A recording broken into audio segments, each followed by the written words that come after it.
그 한 목사님이 경험한 이야기 책에서 보고 여러분에게 소개합니다. 이 목사님이 담임하는 교회에 출석하는 한 자매님이 어느 날 이 목사님에게 상담을 요청해 왔어요. 이 자매님이 직장 생활을 하는데 목사님에게 그러는 겁니다. 목사님, 이제 제가 다니는 직장 그만둬야 될 것 같아요. 제가 다니는 직장의 분위기 또 환경이 너무 좋지 못해가지고 신앙생활 하기가 힘듭니다. 주일은 지킬 수는 있는데 사람들이 너무 악하고 또 흉도 많이 보고 해서 그냥 못 다닐 것 같아요. 옮기려고 합니다. 목사님, 그것을 떠나고 싶은데 어떻게 해야 할까요? 라고 상담을 했어요. 이 쉽게 얻은 직장은 아니었거든요. 오랫동안 기도하면서 공부하고 시험 봐서 들어간 직장인데 자매님이 고민하면서 직장 생활이 어려우니까 목사님을 찾아와서 상담을 하는 겁니다. 그 목사님이 그 말을 듣고 이렇게 오히려 반문했다고 그래요. 자매님은 지금 다니는 그곳, 지금 하나님께서 그곳을 떠나는 것이 주님의 뜻이라는 하나님이 그런 감동, 그런 확신을 주십니까? 물었다고 합니다. 그때니 그 자매님께서 아니요, 아직까지는 그런 확신은 없습니다, 목사님. 그랬어요. 목사님이 말했습니다. 자매님은 어느 곳에서 어떤 때 라이트 불을 켭니까? 했더니 자매님이 하시는 말씀이 당연히 어두운 곳에서 불을 켜죠. 목사님 말했습니다. 그러면 언제 라이트를 켭니까? 불을 켭니까?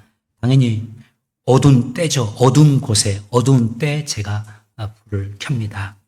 이 말을 하니까 목사님이 마지막으로 이렇게 질문했다고 합니다. 자매님, 혹시 자매님은 그 직장의 환경이 어둡기 때문에 그 직장의 상황이 안 좋은 곳이기 때문에 하나님이 그 직장을 밝히라고 그 직장을 밝히기 위해서 자매님을 그 직장의 등불로 보내셨을지도 모른다는 그 사실 생각해 본 적이 있습니까? 라고 대답하고 또 반문했다고 합니다.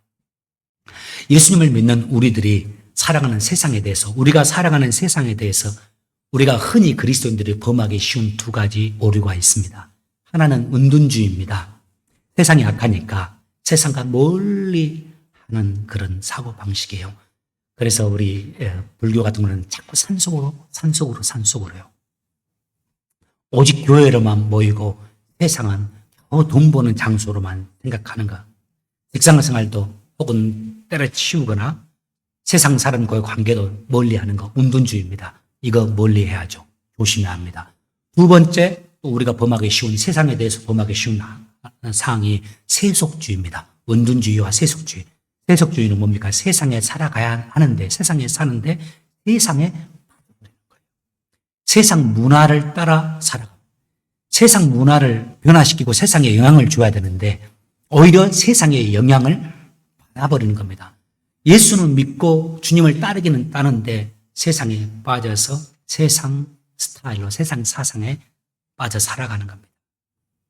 요한복음 17장에 보면 예수님께서 세상을 떠날 때가 됐거든요. 3년 동안 제자들과 함께 하다가 이제 떠나실 때가 됐으니까 곧 십자가에 달리실 때가 되었는데 바로 십자가에 달리시기 직전에 제자들을 위해서 기도하는 이 장면이 나와요. 그 기도를 우리 책에 보면 제사장적 기도라고 쓰여 있을 겁니다.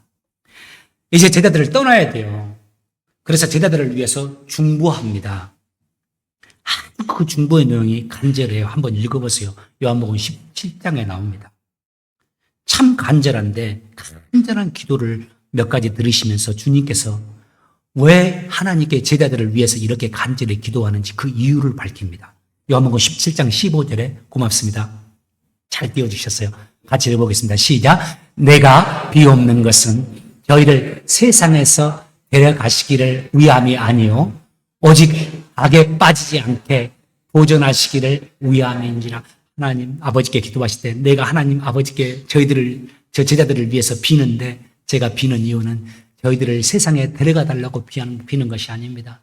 저희들 세상에 살아야 되는데 저 아이들이 세상 악에 빠지지 않도록 보호해 달기를 원하는 마음으로 제가 이 기도를 드립니다 해요. 그 다음에 또 주님께서 18절에 이렇게 말합니다. 시작. 아버지께서 나를 세상에 보내신 것 같이 나도 저희를 세상에 보내었고.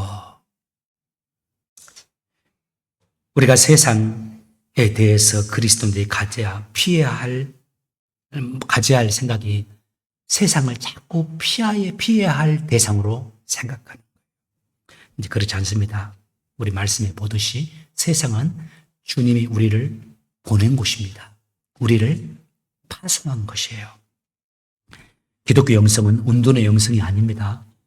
철저히 세상 속에서, 세상 사람들 속에서 하나님의 사람으로서 살아내기를 바라는 것이 우리를 향한 주님의 소원이고, 그런 생활이 신앙생활입니다. 그래서요, 우리에게는 딱 세상과 관련해서는 이 질문만 있는 겁니다. 그렇다면 어떻게 세상에서 살아가야 할 것인가? 오늘 본문이 우리를 주님이 세상에 보내시면서 세상에서 어떻게 살아가야 되는지를 말해주는 말씀입니다. 5장 13절에 이렇게 말하죠. 너희는 세상의 소금이니. 5장 14절에서 너희는 세상의 빛이라 라고 말합니다. 빛이 어떤 겁니까? 소금이 어떤 겁니까? 빛은 어둠을 밝혀주잖아요.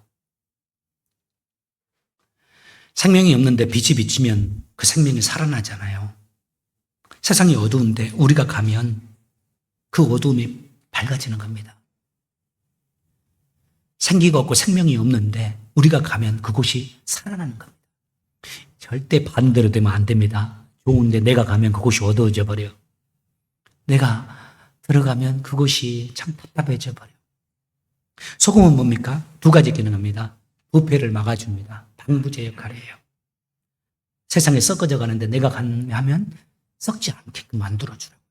주님이 하신 말씀. 그리고 소금의 또 한 가지 역할 뭡니까? 풍미. 음식에 척척하게 들어가면 음식이 얼마나 기가 막히게 되어져요. 맛깔나게 돼요.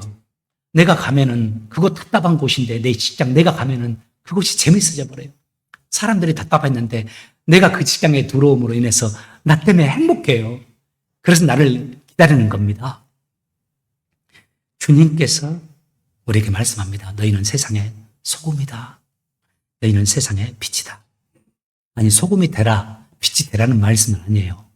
본문을 엄연히 보면 이미 소금이다 딱 정의를 해버렸어요. 너희들은 소금이고 너희들은 빛이다. 그럼 무슨 말이에요? 소금으로 빛으로 이미 세웠으니까 소금답게 살아가라. 빛으로 살아내라 이 말씀이죠. 특별히 이 본문에서 우리가 근데 주목해야 될 단어가 있어요. 바로 세상이라는 단어예요. 주님 말씀하죠. 너는 세상의 소금이니 너는 세상의 빛이라. 교회 아니에요. 교회의 소금이니 교회의 빛이라. 교회에서는 빛 같아. 교회에서는 소금 같아요. 멋져, 좋아요. 세상에 나가면 또 아니다. 이거 기독교 영상 아니에요. 주님이 우리에게 말씀하시는 것은 너희들은 세상의 소금이고 세상의 빛이다. 여기서 세상이라는 단어는요, 교회도 포함합니다. 교회를 포함해서 하나님이 나를 세우신 곳이 다 세상이에요. 또 하나님이 나를 파송하는 곳이 다 세상이라는 단어에 속합니다. 여러분, 질문합니다. 여러분의 첫 번째 세상 어디입니까? 너무 잘하셨어요. 어떻게 이렇게 잘하실까? 가정입니다, 가정. 주님이 나를 보내신, 나를 세우신 것, 소금되고 빛이 되라고 첫 번째 나를 보내신 곳이 가정입니다.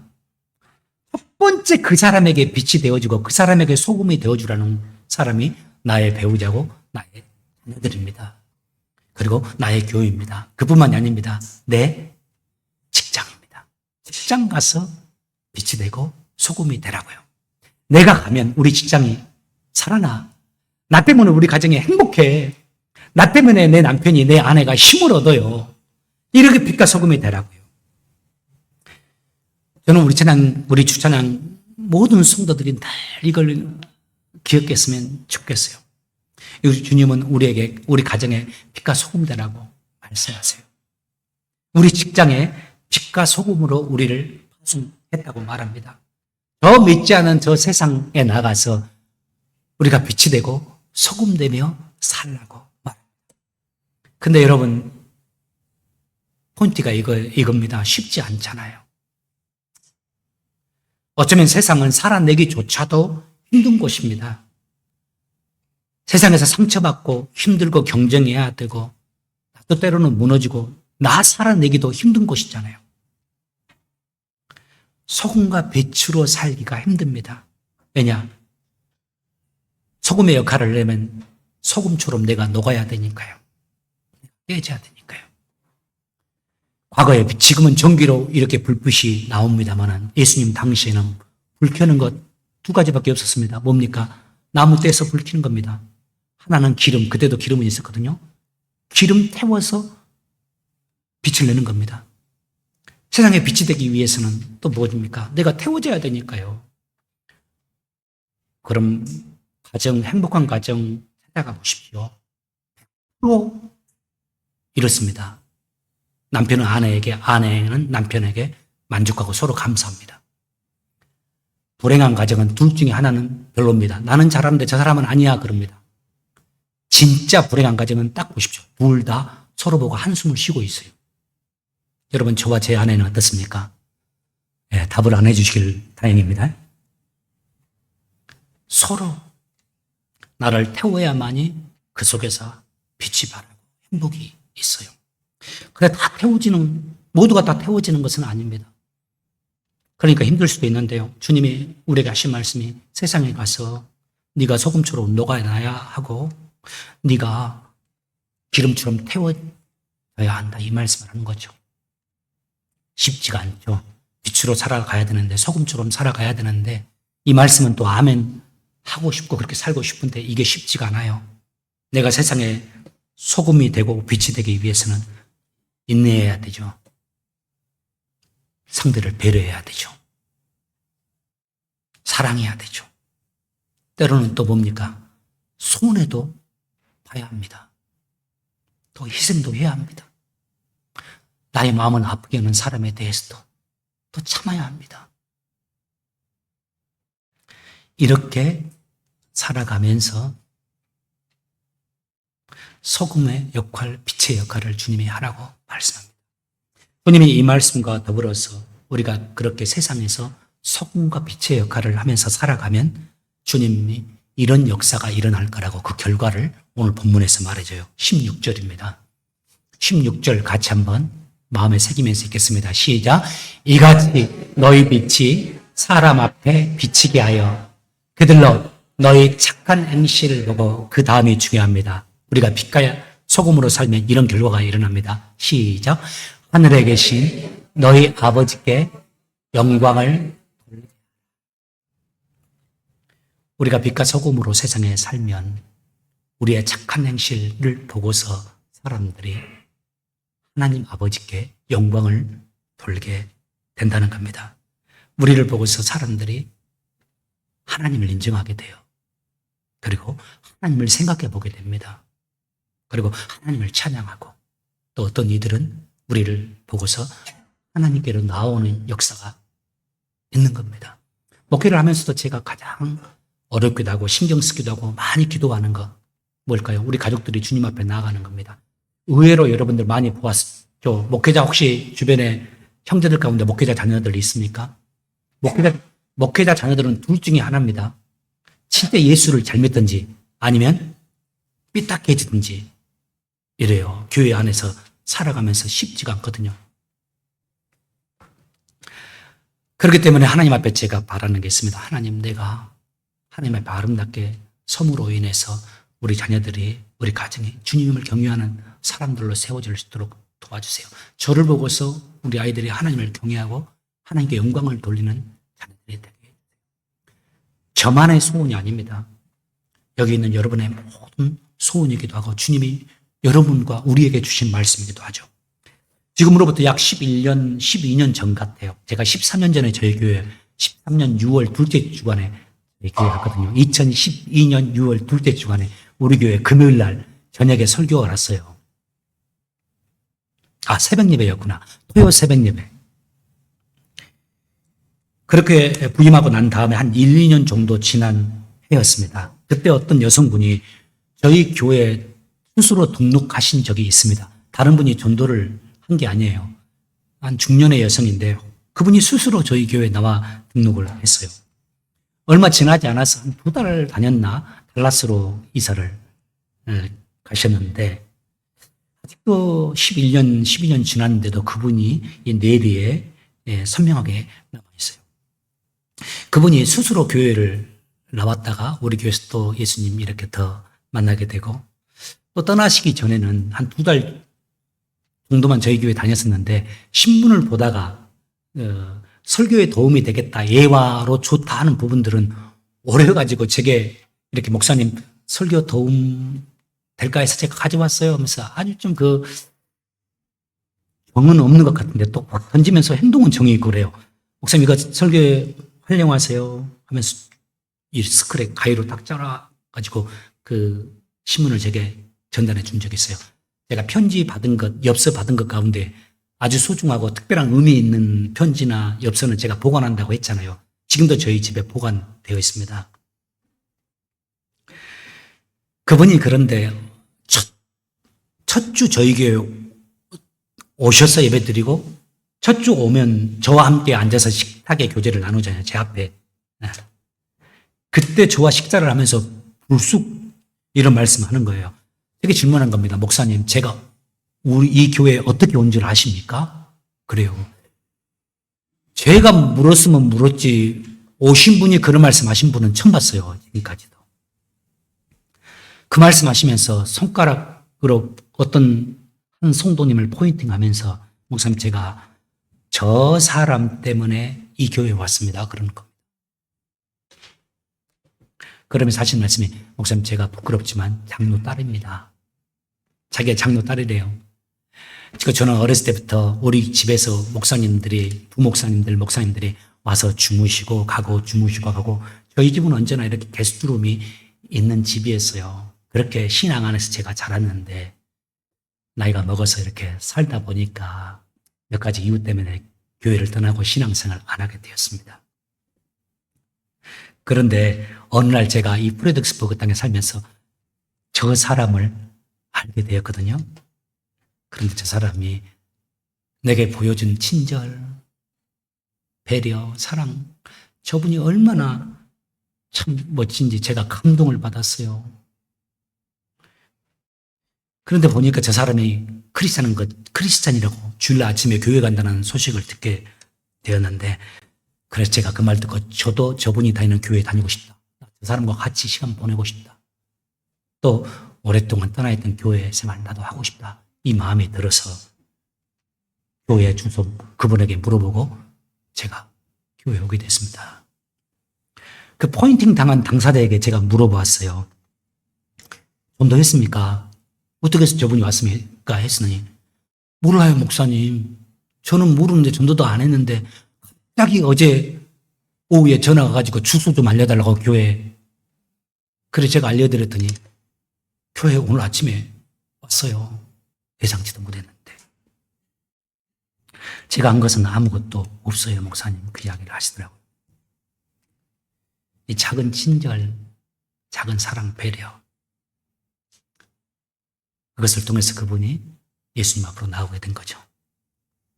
하늘에 계신 아버지께 영광을 돌리는 역사들이 일어난 겁니다. 여러분, 우리가 하나님이 우리를 보내신 곳마다 이런 역사들이 있길 원합니다. 우리가 하나님이 나를 보내신 세상 속에서 빛과 소금이 되길 원해요. 우리 가정에서도 빛과 소금이 되고 하나님이 우리 인생에 가장 많은 시간을 보내게 하신 저 직장 속에서도 빛과 소금이 되길 원합니다. 나로 인해서 우리 가정에 웃음이 있고 감사가 있고 찬양이 있고 사랑이 있길 원합니다. 나 때문에 우리의 가족에 한숨이 있고 답답함이 있고 슬픔이 있다면 그것처럼 불행한 게 어디 있습니까? 하나님이 우리를 보내신 세상, 직장이 고통 장소가 아닙니다. 우리가 지금 살아가지만 은퇴하기 전까지는 많은 시간을 보내는 게 저 직장이고 가장 많은 시간을 보내는 것이 저 세상 사람들입니다. 하나님이 왜 그렇게 하겠습니까? 그곳에서 빛을 발하고 그곳에서 소금의 역할을 감당하라고. 그래서 그들이 다 하나님께 영광을 돌리게 하라는 말씀이에요. 2주 전에 제가 애틀란타 가서 세미나 참석한 거 여러분 아실 겁니다. 제가 직장생활하면 우리 교회에서 목회생활하면서 여러분들에게 많은 대접 받았습니다. 여러분들이 제게 음식으로 대접해주고 여러분 섬겨줄 때 내가 어떻게 이렇게 과분한 대접을 받을 수 있을까? 어떻게 이렇게 좋은 음식들을 먹을 수 있을까? 그런 생각을 해요. 그런데요, 애틀란타 가서 제가 제 인생에 평생에 어느 곳에서도 받아보지 못한 대접을 처음 받아봤습니다. 우리 교회 거쳐가신 김범수 목사님 기억하실까요? 부교육자 있습니다. 저는 감사한 게 우리 교회를 거쳐간 부목사님들이 다 저희 교회를 생각하면서 감사하고 행복해 한다는 거 너무 감사한데, 김범수 목사님이 저희는 전화만 하고 오려고 그랬어요. 전화를 안 하면 서운할 거니까. 애틀랜타에 사시잖아요. 전화할 때 목사님 꼭 식사 대접하고 싶습니다. 해야 됩니다. 그래요. 좀 바쁜데 그랬어요. 그리고 또 점심시간 꼭 뵈야 된대요. 제가 임플란트한 잇몸이 너무 피곤해서 염증이 생겨가지고 약을 먹을 정도가 됐는데, 그렇게 피곤했는데 운전하고 가고 막 했으니까 또 일정이 너무 빡빡해가지고 좀 쉬고 싶은 마음도 있었습니다. 그런데 목사님이 꼭 뵙자고 그래요. 목사님이 뵙자고 한 게, 애틀란타는 참 요즘에 대단하더라고. 한국 횟집이 있더라고요. 완전히 한국 횟집이에요. 일식집도 아니고. 들어갔더니 사모님하고 와서 회 코스 요리를 시켜주세요. 저는 처음 먹어봤어요. 세봤거든요. 8번 나옵니다. 8번. 1번, 2번, 3번, 4번. 그래, 2번, 3번까지는 좋았는데, 그다음부터 부담이 되는 겁니다. 이거 비쌀 건데. 또 나오네. 이거 비쌀 건데. 걱정이 돼요. 부목사님이 무슨 돈이 있겠습니까? 알고 봤더니 사모님도 교회에서 사역을 하게 되더라고요. 하고 계세요, 지금은. 목사님도 사역도 하지만은, 이분이 담임으로는 아직 길이 안 열려서 어떻게 세상에 살다가 돈을 벌게 살다 보니까 사업을 어떻게 시작하게 됐어요. 근데 제가 보기에는 대박이 났던 모양이에요. 차도 렉세스로 바뀌고 그래요. 그래서 저는 목사님, 내가 상황이 좋아지면 목사님과 주찬양 교회 꼭 챙기고 싶었습니다. 그러면서 코스로 이렇게 해줬습니다. 근데 제가 먹다가 그랬어요. 나 좀 부담스러운데,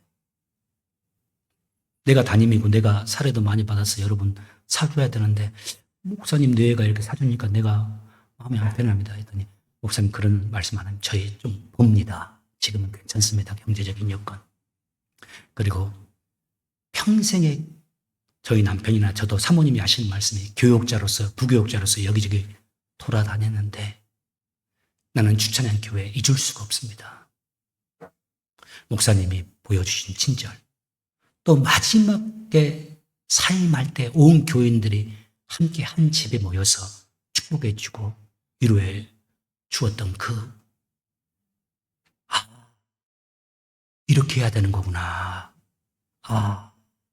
이렇게 부교육자를 세우고 이렇게 선교해야 되는 거구나. 이걸 느꼈대요. 그리고 자기들도 담임 목사가 돼서 한 교회를 이끌고 섬겨준다면 우리 교회 꼭 이런 교회 되게 해야지. 부교육자의 삶을 살면서 자기들이 잊지 못할 가장 좋은 곳이었다고 그래요. 어느 교회보다 위로가 됐고 힘이 되었다고 합니다. 우리의 착한 행실, 우리의 친절, 배려가 한 사람을 살리고 한 가정을 세울 수가 있습니다. 그리고 또 하나님께서 앞으로 김범수 목사님을 어떻게 사용할지 모르잖아요. 그러면 그분을 통해서 한 교회가 살아나고 공동체가 살아날 겁니다. 여러분, 교회 안에서도 서로 친절하고 사랑하고 서로에게 빛과 소금의 역할을 감당해 주시고, 어디로 부르시든지 간에 우리가 서 있는 곳, 어디에 세우시든지 간에 우리가 서 있는 곳에서 빛과 소금의 역할 잘 감당하시는 하나님의 사람들 되시기를 주의 이름으로 축복합니다. 우리 같이 찬양하면서 성찬 가운데로 나가겠습니다.